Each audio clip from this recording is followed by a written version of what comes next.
नमस्कार, खटाना बुलेटिन में आप सभी का हार्दिक स्वागत है। उत्तराखंड में गुलदार का आतंक लगातार बढ़ता जा रहा है।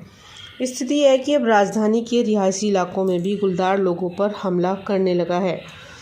ताज़ा मामला देहरादून के मालसी रेंज से सामने आया है, जहां गल्जवाड़ी में वन क्षेत्र के भीतर रह रहे गुज्जर परिवार के एक बच्चे को गुलदार उठा ले गया। घटना के बाद मौके पर वन विभाग और पुलिस की टीमें पहुंची और रात तक कॉबिंग होती रही।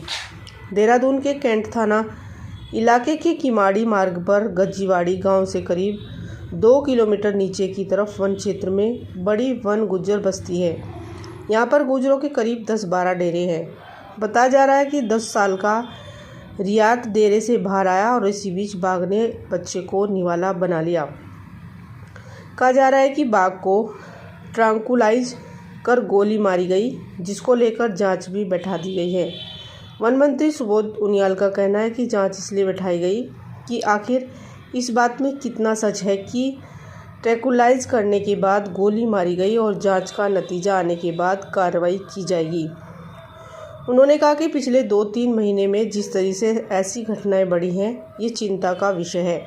हमने प्रयास किया कि ऐसी जगह चिन्हित की जाए, वहां स्ट्रीट लाइट्स पहुंचाई जाए, साथ ही ग्रास कटर गांव वासियों को उपलब्ध कराया जाए ताकि इस तरीके की घटनाएं न हो।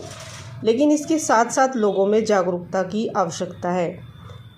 वन मंत्री ने कहा कि जहां से घटना हुई वहां चारों तरफ से पानी से घिरा घर था, जहां अकेला बच्चा बाहर निकला और बाघ ने उस पर हमला किया, इसलिए जागरूकता की आवश्यकता है। वन मंत्री ने कहा कि इस मामले को लेकर पूरी संवेदनशीलता के साथ विभाग काम कर रहा है। आखिर जिस तरह बताया जा रहा है कि ट्रैंकुलाइज करने के बाद गोली मारेगी, तो उस पर जांच क्या देंगे। जांच रिपोर्ट आने के बाद निश्चित रूप से जैसी रिपोर्ट आएगी उसके हिसाब से कार्रवाई की जाएगी। सर, ये जो पूरी घटना को आप किस तौर पे देखते हैं, किस तरीके से देखते हैं, पर्सनल किस तरीके से देख रहे हैं? देखिए, घटना जब जांच अगर मेरा देखने से होगा तो फिर जांच क्यों बैठाई गई? जांच इसीलिए बैठाई गई है कि आखिर इस बात में कितना सच है कि ट्रैंकुलाइज करने के बाद गोली मारी गई है, तो इसीलिए जांच बैठाई गई। जांच के रिजल्ट आने के बाद फिर उस हिसाब से कार्रवाई की जाएगी। सर, कोई और भी कदम उठाया जा रहा है जो वन्य जीव और मानव के बीच में संघर्ष बढ़ रही है? देखिए, अगर आप अभी देखेंगे तो विगत वर्षों के मुकाबले पिछले वर्ष भी घटनाएं काफ़ी कम है, लेकिन पिछले 2-3 महीनों में जिस तरह से घटनाएं बढ़ी हैं, ये चिंता का विषय है। और खासकर जाड़े के ये ज़्यादातर इस तरह कॉन्फ्लिक्ट जो है ये विंटर्स में और रेनी सीजन में हुआ करते हैं।